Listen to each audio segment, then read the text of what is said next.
સુરત જિલ્લાના કીમ વિસ્તારમાંથી સગીરાને ભગાડી જવાના અને ખોટા દસ્તાવેજોના આધારે લગ્ન નોંધણી કરાવવાના ગંભીર કેસમાં સુરત જિલ્લા પોલીસે મુખ્ય આરોપી સહિત 2 શખ્સોની ધરપકડ કરી છે। મળતી માહિતી મુજબ 5 મહિના પહેલા ગરબા ક્લાસીસમાં જતી એક સગીરાને સંચાલક દેવેશ ઉર્ફે દેવસર પાંડે પોતાની સાથે લઈ ગયો હતો। તપાસ દરમિયાન સામે આવ્યું કે સગીરા સગીર વયની હોવાથી તેને પુખ્ત દર્શાવવા માટે જન્મનો ખોટો દાખલો તૈયાર કરવામાં આવ્યો હતો।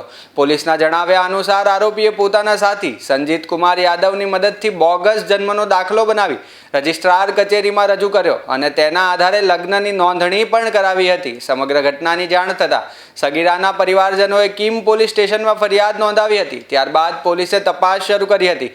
5 મહિનાની તપાસ અને બાતમીના આધારે પોલીસે મુખ્ય આરોપી દેવેશ તેમજ તેના સાથી સંજીત કુમાર યાદવને ઝડપી પાડી કોર્ટમાં રજૂ કર્યા હતા, જ્યાંથી બંનેના 3 દિવસના રિમાન્ડ મંજૂર કરી વધુ તપાસ હાથ ધરી છે। સુરત ગ્રામ્ય જિલ્લાના કીમ પોલીસ સ્ટેશન ખાતે આજથી 5 મહિના પહેલાં એક ગુનો રજીસ્ટર કરવામાં આવેલો। એ ગુનો જે છે એ પોક્સો એક્ટ તથા ભારતીય ન્યાય સંહિતાની વિવિધ કલમો તળે દાખલ કરવામાં આવેલો। બનાવની હકીકત એવી છે કે આ કામના જે ફરિયાદી છે એમની દીકરી જે સગીર વયની છે તે કીમ ખાતે કોઈ ગરબા ક્લાસીસમાં જતી હશે અને ત્યાં ગરબા ક્લાસીસના સંચાલક છે જે હાલના ગુનાના આરોપી છે એમની સાથે સંપર્કમાં આવતા આ કિશોરીને લલચાવી ફોસલાવી અને લગ્ન કરવાની લાલચ આપી એને ભગાડી ગયેલ હતા અને આ કામના આરોપી છેલ્લા 5 મહિનાથી વોન્ટેડ હતા।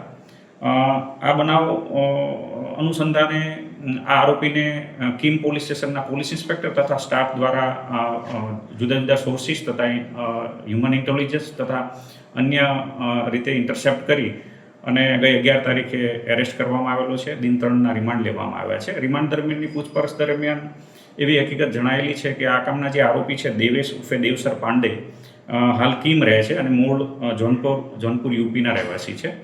એમણે એમના મિત્ર સંજીત કુમાર યાદવની મદદ લઈ અને આ જે કિશોરી છે એ માઇનોર હોવાથી એની સાથે લગ્ન કરી શકે એવી સ્થિતિ ન હોવાથી એને મેજર બતાવવા માટે થઈને એનો જન્મનો દાખલો છે એ સંજીત કુમાર યાદવની મદદથી ખોટો બનાવેલો અને લગ્ન નોંધણી કરવા માટે થઈને રજિસ્ટ્રાર છે એની સામે એ રજૂ કરેલો અને એના કિશોરી સાથે પોતે લગ્ન કરેલા।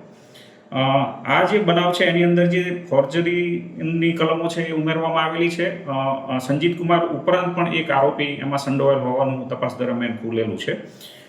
અન્ય કોણ કોણ આ ગુનામાં સંડોવાયેલું છે, આ ફોર્જરી ક્યાં કરવામાં આવેલી છે, અન્ય કોઈ પણ પ્રકારના બીજા ગુના આચરેલ છે કે કેમ એ દિશામાં હાલ પોલીસ રિમાન્ડ તળેના જે બંને આરોપીઓ છે દેવેશ અને સંજીત કુમાર બંનેની વિગતવારની પૂછપરછ ચાલુ છે।